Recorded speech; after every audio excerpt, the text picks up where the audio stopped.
ಕುಂದಾನಗರಿ ಬೆಳಗಾವಿಯಲ್ಲಿ ಚಳಿಗಾಲದ ಅಧಿವೇಶನ ಇದೀಗ ಬರ್ತಾ ಇದೆ. ಒಂದು ಬ್ರೇಕಿಂಗ್ ನ್ಯೂಸ್. ಅದಕ್ಕೆ ಸಂಬಂಧಪಟ್ಟ ಹಾಗೆ ಬೆಳಗಾವಿಯ ಸುವರ್ಣಸೌಧದಲ್ಲಿ ವಿಧಾನಮಂಡಲದ ಚಳಿಗಾಲದ ಅಧಿವೇಶನ ಇವತ್ತಿಂದ ಶುರುವಾಗಿದೆ. ಮೊದಲ ದಿವಸನೇ ಬರ್ತಿರುವಂತಹ ಬ್ರೇಕಿಂಗ್ ನ್ಯೂಸ್. ಅಧಿವೇಶನ ಬೆಳಗ್ಗೆ 11 ಗಂಟೆಗೆ ಶುರುವಾಯಿತು ರೀ. ಶುರುವಾಗಿ ಅರ್ಧ ಗಂಟೆ ಕಳೆದರೂ ಕೂಡ ಶಾಸಕರಂತೂ ಪತ್ತೆ ಇಲ್ಲ. ಖಾಲಿ ಹೊಡಿತಾ ಇದೆ ವಿಧಾನಸಭೆ. ಇದೀಗ ಬರ್ತಾ ಇದೆ ಬ್ರೇಕಿಂಗ್ ನ್ಯೂಸ್.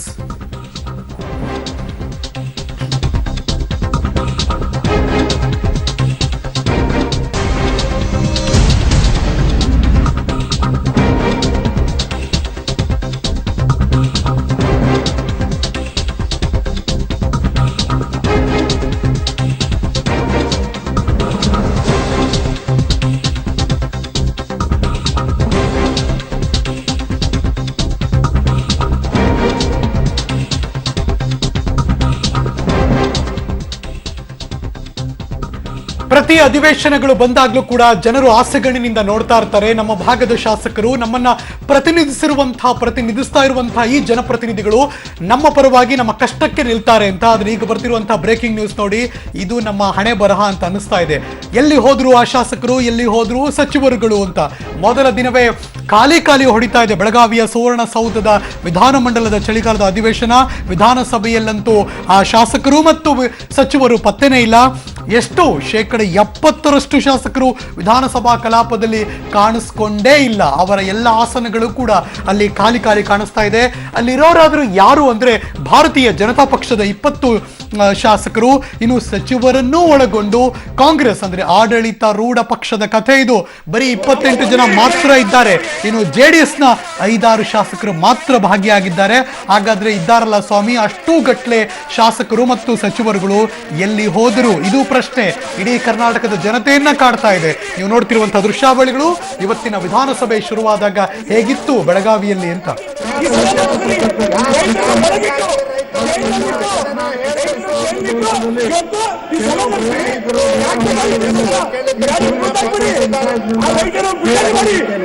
ಈ ರೈತರ ಬಂಧನವನ್ನು ಕಟ್ಟಿಸ್ತಾ ಇದ್ದಾರೆ.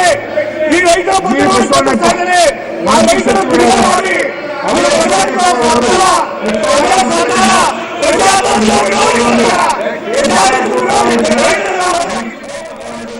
ಇನ್ನು ಬೆಳಗಾವಿಯಲ್ಲಿ ವಿಧಾನಮಂಡಲದ ಚಳಿಗಾಲದ ಅಧಿವೇಶನ ಶುರುವಾಯಿತು. ಬೆಳಗ್ಗೆ 11 ಗಂಟೆಗೆ ಕಲಾಪ ಆರಂಭವಾಯಿತು. ಭಾರತೀಯ ಜನತಾ ಪಕ್ಷ ಸುವರ್ಣಸೌಧದ ಬಳಿ ರೈತರನ್ನ ಅರೆಸ್ಟ್ ಮಾಡಿರುವ ಕ್ರಮವನ್ನು ಖಂಡಿಸಿ ಸರ್ಕಾರದ ವಿರುದ್ಧ ಘೋಷಣೆಗಳನ್ನು ಕೂಗಿದ್ರು. ರೈತರನ್ನ ಬಂಧಿಸಿ ಕಲಾಪವನ್ನ ನಡೆಸಬೇಕಾ? ಇದು ರೈತ ವಿರೋಧಿ ಸರ್ಕಾರ. ಅತ್ತ ರೈತರನ್ನ ಬಂಧಿಸ್ತೀರಿ, ಇತ್ತ ಈ ತರ ಕಲಾಪವನ್ನ ಶುರು ಮಾಡ್ತೀರಿ. ಸಂತಾಪ ಸೂಚನೆ ಕೂಡ ಮಂಡನೆ ಮಾಡ್ತೀರಾ ಅಂತ ಸರ್ಕಾರದ ವಿರುದ್ಧ ಬಿಜೆಪಿ ತಮ್ಮ ಆಕ್ರೋಶವನ್ನು ವ್ಯಕ್ತಪಡಿಸಿದ್ರು.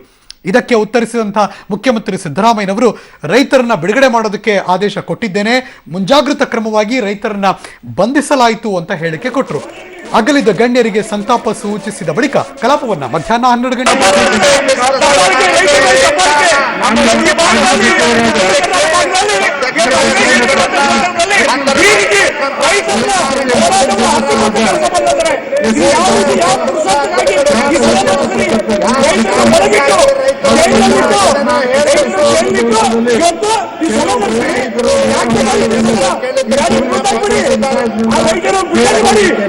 ಈ ರೈತರ ಬಂಧನವನ್ನು ಕಟ್ಟಿಸ್ತಾ ಇದ್ದಾರೆ. ಈ ರೈತರ ಬಂಧನವನ್ನು ಕಟ್ಟಿಸ್ತಾ ಇದ್ದಾರೆ. ಆ ರೈತರ ಬಿಡುಗಡೆ ಮಾಡಿ.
ಇದು ಭಾರತೀಯ ಜನತಾ ಪಕ್ಷದವರು ಸರ್ಕಾರದ ನಿಲುವನ್ನ ವಿರೋಧಿಸ್ತಾ ಇರುವಂತಹ ಗಳಿಗೆಗಳನ್ನು ನೋಡ್ತಿದ್ದೀರಿ.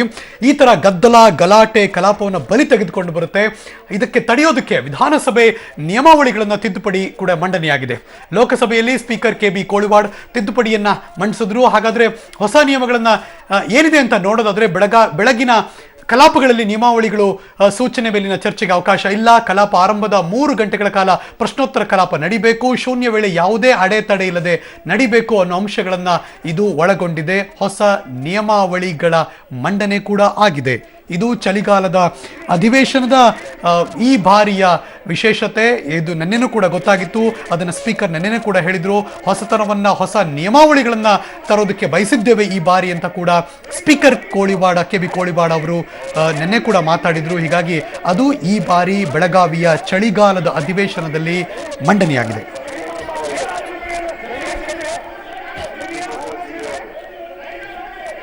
ಈ ಎಲ್ಲದರ ಬಗ್ಗೆ ಮತ್ತಷ್ಟು ಮಾಹಿತಿಯನ್ನ ಕಲೆ ಹಾಕೋಣ. ನನ್ನ ಸಹೋದ್ಯೋಗಿ ಬೆಳಗಾವಿಯಿಂದ ರವೀಶ್ ಇದೀಗ ನೇರ ಸಂಪರ್ಕಕ್ಕೆ ಬಂದಿದ್ದಾರೆ.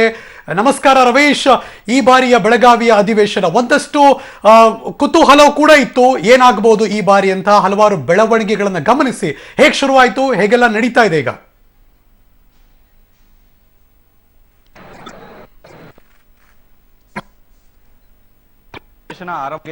ಪ್ರಮುಖವಾಗಿ ಸಾಕಷ್ಟು ಕೆಲವು ಚರ್ಚೆಗಳನ್ನು ಕೂಡ ಮಾಡ್ತಾರೆ ಅಂತ. ಆದ್ರೆ ಈ ಒಂದು ಅಧಿವೇಶನ ಕಲಾಪ ಈಗಾಗಲೇ ಆರಂಭ ಆಗಿದ್ರು ಕೂಡ ಈ ಭಾಗದ ಶಾಸಕರು ಕೂಡ ಈ ಒಂದು ಕಲಾಪಕ್ಕೆ ಒಂದು ಅಧಿವೇಶನಕ್ಕೆ ಚಕ್ಕರ್ ಹಾಕಿದ್ದಾರೆ ಅಂತ ಹೇಳ್ಬೋದು.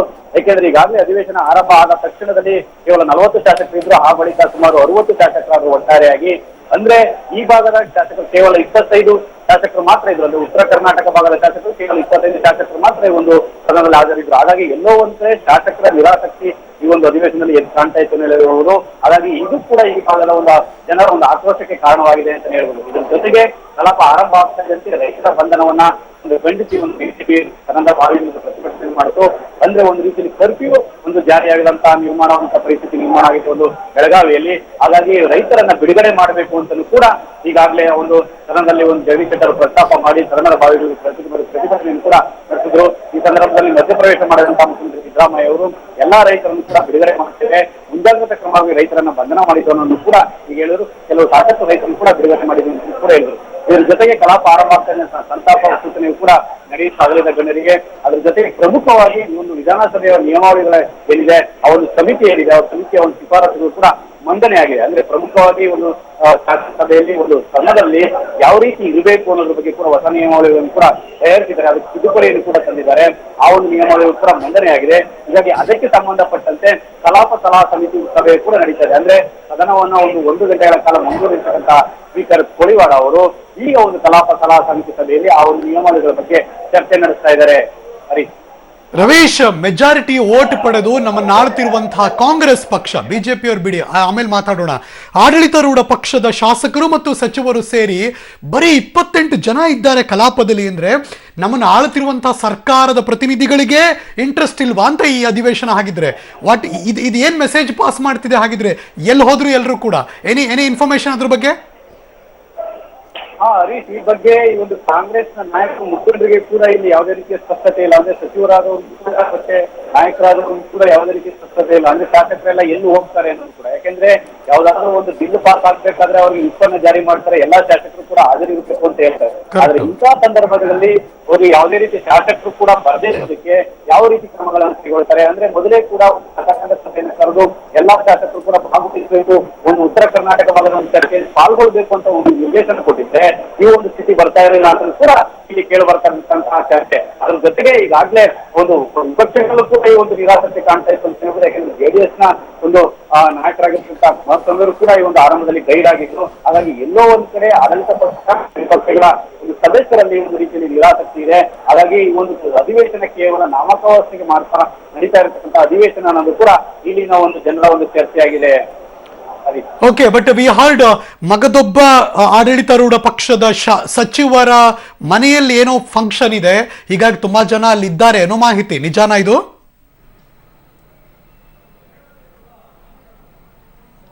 ರವೀಶ್, ಧ್ವನಿ ಕೇಳಿಸ್ತಾ ಇದೆಯಾ? ಶಾಸಕರು ಆ ಒಂದು ಮದುವೆ ಕಾರ್ಯಕ್ರಮವೂ ಕೂಡ ಹೋಗಿಲ್ಲ ಅನ್ನೋದು ಕೂಡ. Please go head. ಹರೀಶ್ ಕೇಳ್ತಾ ಇದೆ, ಬಹಳಷ್ಟು ಶಾಸಕರು ಅಲ್ಲಿ ಮಧ್ಯಾಹ್ನದ ಮೇಲೆ ಹೋಗ್ತಾರೆ ಅನ್ನೋದು ಒಂದು ಮಾಹಿತಿ ಇತ್ತು. ಆದ್ರೆ ಈ ಬಗ್ಗೆ ಯಾವುದೇ ರೀತಿಯ ಸ್ಪಷ್ಟತೆ ಇಲ್ಲ, ಯಾಕೆಂದ್ರೆ ಅಲ್ಲೂ ಕೂಡ ಅಷ್ಟೊಂದು ಶಾಸಕರು ಹೋಗಿಲ್ಲ ಅನ್ನೋದು ಕೂಡ ಈಗ ಬಂದಿರತಕ್ಕಂತ ಮಾಹಿತಿ. ಹರೀಶ್, ಓಕೆ, ಬಟ್ ಈ ಸರ್ಕಾರ ಹಲವಾರು ಬೆಳವಣಿಗೆಗಳನ್ನ ನೋಡಿದ್ದೀವಿ ನಾವು. ಎಷ್ಟೋ ಸಂದರ್ಭದಲ್ಲಿ ಪರಿಸ್ಥಿತಿಯನ್ನ ನಿಭಾಯಿಸೋದಕ್ಕೆ ಒದ್ದಾಡಿದಂತಹ ಸರ್ಕಾರ, ಉಡಾಫೆ ಮಾತಿಗೆ ಹೆಸರುವಾದಂತಹ ಜನನಾಯಕರು, ಈಗ ನೋಡಿದ್ರೆ ಅವ್ರು ಯಾರು ಕೂಡ ಈ ಅಧಿವೇಶನಕ್ಕೆ ಬಂದೇ ಇಲ್ಲ. ಹಾಗಿದ್ರೆ ಇದ್ರ ಬಗ್ಗೆ ಶಿಸ್ತು ಕ್ರಮ ಅಂತೆಲ್ಲ ಮಾತಾಡ್ತಾರಲ್ಲ ರಾಷ್ಟ್ರೀಯ ಪಕ್ಷ ಅಂತ, ಇದ್ರ ಬಗ್ಗೆ ಏನು ತಲೆ ಕೆಡಿಸ್ಕೊಳ್ಳಲ್ವಂತ? ನಿಜಕ್ಕೂ ಕೂಡ ಚಕ್ಕರ್ ಯಾರು ಕೂಡ ಭಯ ಅಂದ್ರೆ ಎಲ್ಲೋ ಒಂದ್ ಕಡೆ ಶಾಸಕರು ಎಲ್ಲಿ ಹೋಗಿರ್ತಾರೆ, ಏನ್ ಮಾಡಿರ್ತಾರೆ ಅನ್ನೋದು ಕೂಡ ಜಾರಿ ಮಾಡುವಂತ ವಿಚಾರದಲ್ಲಿ ಕೇವಲ ಬಿಲ್ಗಳು ಪಾಸ್ ಆಗಬೇಕಾದ ಸಂದರ್ಭ ಪರಿಸ್ಥಿತಿಯನ್ನು ಕೂಡ ಅವರು ಕಂಡುಕೊಂಡಿಲ್ಲ. ಹಾಗಾಗಿ ಎಲ್ಲೋ ಒಂದ್ ಕಡೆ ಈ ಒಂದು ಶಾಸಕರ ಚಕ್ಕರ ಬಗ್ಗೆ ಸಾಕಷ್ಟು ಆಕ್ರೋಶ ಕೂಡ ಹೊರಗಡೆ ವ್ಯಕ್ತ ಆಗ್ತಾ ಇದೆ. ಟೆಲ್ ಮಿ ರವೀಶ್, ಆಗಿದ್ರೆ ಮಧ್ಯಾಹ್ನ 12:30ಕ್ಕೆ ಇದು ಮುಂದೂಡಲಾಯ್ತು ಅಂತ ಗೊತ್ತಾಯ್ತು. ಅಟ್ಲೀಸ್ಟ್ ಈಗ 12:30ಕ್ಕೆ ಶುರುವಾಗುತ್ತಾ, ಇನ್ನು ಮುಂದಕ್ಕೆ ಹೋಯ್ತು ಅಂತ ಗೊತ್ತಾಯ್ತು. ಅಲ್ಲಿಗೆ ಊಟದ ಟೈಮ್ ಬಂದ್ಬಿಡುತ್ತೆ. ಇನ್ನೇನು ಇವತ್ತು ಇಡೀ ದಿನ ಹೋಯ್ತು ಹಂಗಾರೆ, ಮಧ್ಯಾಹ್ನ ಮೇಲೆ ಜನ ಬರ್ದೇ ಹೋದ್ರೆ, ಅಂದ್ರೆ ಶಾಸಕರು ಸಚಿವರು ಬರ್ದೇ ಹೋದ್ರೆ. ನಿಜಕ್ಕೂ ಕೂಡ, ಯಾಕೆಂದ್ರೆ ಅದಾದ ಬಳಿಕ 2 ಗಂಟೆಗೆ ಮತ್ತೆ ಭೋಜನ ಕಲಾಪ ಇದಕ್ಕೆ ಮುಂದೂಡಬೇಕಾಗುತ್ತೆ. ಹಾಗಾಗಿ ಈಗ ಸ್ಪೀಕರ್ ಅವರ ನೇತೃತ್ವದಲ್ಲಿ ಸಭೆ ನಡೀತದೆ. ಅಂದ್ರೆ ಒಂದು ಶಾಸಕರ ಸಹಿ ಬಯಸೋದ್ರ ಬಗ್ಗೆ ಆ ನಿಯಮಗಳು ಬೆಳಿಗ್ಗೆ ಕೂಡ ಸಹಿ ಮಾಡಬೇಕು, ಮಧ್ಯಾಹ್ನ ಕೂಡ ಸಹಿ ಮಾಡಬೇಕು ಶಾಸಕರು ನಿಯಮಗಳಿವೆ. ಹಾಗಾಗಿ ಆ ಒಂದು ಸಭೆಯಲ್ಲಿ ಯಾವ ರೀತಿ ಅದಕ್ಕೆ ಒಪ್ಪಂದ ಮುಂದುವರಿಸಬೇಕು ಇಲ್ವ ಅನ್ನೋದು ಕೂಡ ಕಾದ್ಕೊಡ್ಬೇಕಾಗಿದೆ. ಹಾಗಾಗಿ ಈ ಎಲ್ಲಾ ನಿಯಮಾವಳಿಗಳನ್ನು ಕೂಡ ಬಗ್ಗೆ ಈಗಾಗಲೇ ಸೇರಿಸಲಾಗ್ತಾ ಇದೆ. ಹಾಗಾಗಿ ನೋಡ್ಬೇಕಾಗುತ್ತೆ ಮುಂದೆ ಏನಾಗುತ್ತೆ ಅಂತ. Right Ravish, thank you so much ಈ ಕ್ಷಣದ ಎಲ್ಲ ಅಪ್ಡೇಟೆಡ್ ಮಾಹಿತಿಗಾಗಿ. ಐ ಥಿಂಕ್ 1 ಗಂಟೆಗೆ ಏನಾದರೂ ಶುರು ಆದರೆ ಅದಾದ್ಮೇಲೆ ಏನೇನು ಚರ್ಚೆಗಳಾಗುತ್ತೆ, ಎಲ್ಲರೂ ಶಾಸಕರು ಬರ್ತಾರಾ, ಇದೆಲ್ಲವೂ ಕೂಡ ಕುತೂಹಲಕ್ಕೆ ಈ ಕ್ಷಣಕ್ಕೆ ಎಡೆ ಮಾಡಿಕೊಟ್ಟಿದೆ ಅಂತ ಅನಿಸ್ತಾ ಇದೆ. ಇಷ್ಟು ಕೂಡ ಇವತ್ತು ಬೆಳಗ್ಗೆ 11 ಗಂಟೆಗೆ ಶುರುವಾದಂತಹ ವಿಧಾನಮಂಡಲದ ಚಳಿಗಾಲದ ಅಧಿವೇಶನದ ಮಾರ್ನಿಂಗ್ ಅಪ್ಡೇಟ್ ಈ ಕ್ಷಣದ ಸುದ್ದಿಯಲ್ಲಿ. ಇನ್ನು ಅಧಿವೇಶನಕ್ಕೆ ಮುತ್ತಿಗೆ ಹಾಕೋದಕ್ಕೆ ಬಂದಿದ್ದ ನೂರಾರು ರೈತರನ್ನ ಪೊಲೀಸರು ಬಂಧಿಸಿ ಹತ್ತಿರದ ಗ್ರಾಮವೊಂದರಲ್ಲಿ ಕೂಡ ಹಾಕಿದ್ದಾರೆ. ಹಾಸನ ಮತ್ತು ಶಿವಮೊಗ್ಗದಿಂದ ಬಂದಿದ್ದ ನೂರಾರು ರೈತರನ್ನ ತಿಂಡಿ ಕೊಡಿಸೋದಾಗಿ ಹೇಳಿ 4 ಬಸ್ಸುಗಳಲ್ಲಿ ಕರ್ಕೊಂಡು ಹೋದ್ರು. ಅದಾದ ಮೇಲೆ ಅವರನ್ನ ಸುವರ್ಣಸೌಧ ಹತ್ತಿರ ಕೊಂಡಸಕೊಪ್ಪ ಗ್ರಾಮದಲ್ಲಿ ಕೂಡಿ ಹಾಕಿದ್ದಾರೆ. ಪೊಲೀಸರ ಈ ವರ್ತನೆಗೆ ರೈತ ಮುಖಂಡರು ಆಕ್ರೋಶ ವ್ಯಕ್ತಪಡಿಸಿದ್ದಾರೆ. ಮುನ್ನೆಚ್ಚರಿಕಾ ಕ್ರಮವಾಗಿ ಸುವರ್ಣಸೌಧದ ಸುತ್ತಮುತ್ತ 10 ದಿನ ನಿಷೇಧಾಜ್ಞೆ ಜಾರಿಗೊಳಿಸಲಾಗಿದೆ. ಅಷ್ಟೇ ಅಲ್ಲ, ಸುವರ್ಣಸೌಧದ ಹತ್ತಿರ 150 ಸಿಸಿಟಿವಿ ಕ್ಯಾಮೆರಾ ಅಳವಡಿಸಲಾಗಿದೆ. ಇತ್ತ ರೈತರನ್ನ ಬಂಧಿಸಿರುವಂತಹ ಕ್ರಮವನ್ನ ಗೃಹ ಸಚಿವ ಡಾಕ್ಟರ್ ಜಿ ಪರಮೇಶ್ವರ್ ಸಮರ್ಥನೆ ಮಾಡಿಕೊಂಡಿದ್ದಾರೆ. ಪೊಲೀಸರು ಸುಮ್ಮನೆ ಯಾರನ್ನೂ ಕೂಡ ಅರೆಸ್ಟ್ ಮಾಡಲ್ಲ, ಕಾನೂನು ಸುವ್ಯವಸ್ಥೆ ಹಾಳಾಗುತ್ತೆ ಎಂಬ ಉದ್ದೇಶದಿಂದ ಅರೆಸ್ಟ್ ಮಾಡಿದ್ದಾರೆ ಅಂತ ಹೇಳಿಕೆ ಕೊಟ್ಟರು.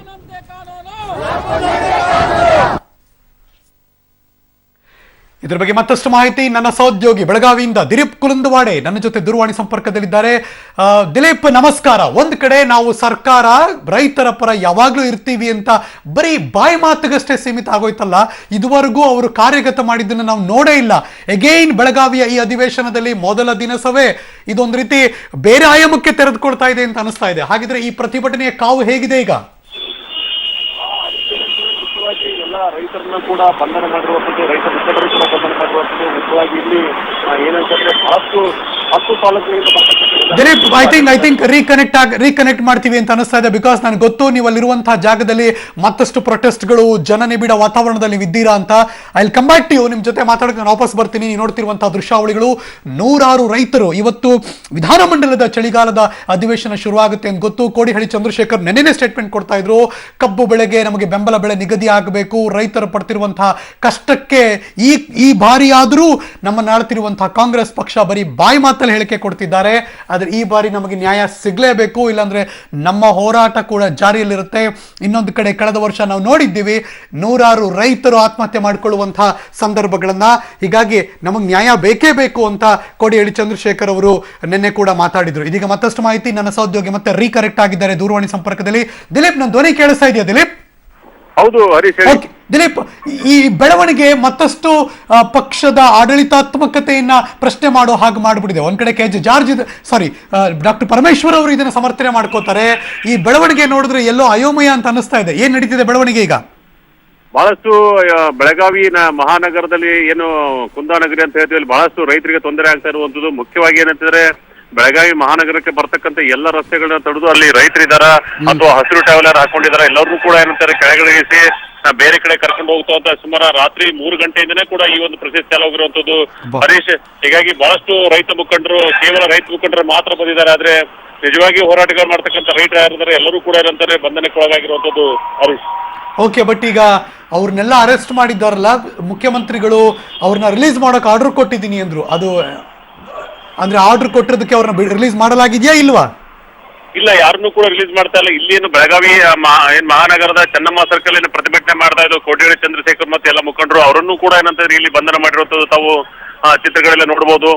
ಮುಖ್ಯವಾಗಿ ಏನಂತಾರೆ ಇಲ್ಲಿ ಪ್ರತಿಭಟನೆ ಇಲ್ಲಿ ಮಾಡೋದು ಬೇಡ, ನೀವು ಅಲ್ಲಿ ಕೊಂಡಸ್ಕೊಪ್ಪ ಅಂತ ಒಂದು ದೊಡ್ಡದಾದ ಗ್ರೌಂಡ್ ಇದೆ ಅಲ್ಲಿ ಮಾಡಿದೀವಿ ಅಂತ ಹೇಳಿ ಎಲ್ಲರೂ ಕೂಡ ತಮ್ಮ ಗಾಡಿಯಲ್ಲಿ ಕೂಡ ಹಾಕೊಂಡು ಸುಮಾರು 3 ಗಾಡಿಗಳಲ್ಲಿ 3 ಬಸ್ಗಳಲ್ಲಿ ಅವ್ರನ್ನೆಲ್ಲ ಕೂಡ ಹಾಕಿಕೊಂಡು ವಾಪಸ್ ಇಲ್ಲಿಂದ ಕರೆದುಕೊಂಡು ಹೋಗಿರುವಂತದ್ದು. ಹೀಗಾಗಿ ಇಲ್ಲಿ ರೈತ ಮುಖಂಡರು ಹೇಳೋದೇನಂತಾರೆ, ನಮ್ಮನ್ನ ವ್ಯವಸ್ಥಿತವಾಗಿ ನಮ್ಮ ಪ್ರತಿಭಟನೆಯನ್ನು ಹತ್ತಿಕ್ತಾ ಇದ್ದಾರೆ, ಇದಕ್ಕೆ ಸರ್ಕಾರವೇ ನೇರವಾಗಿ.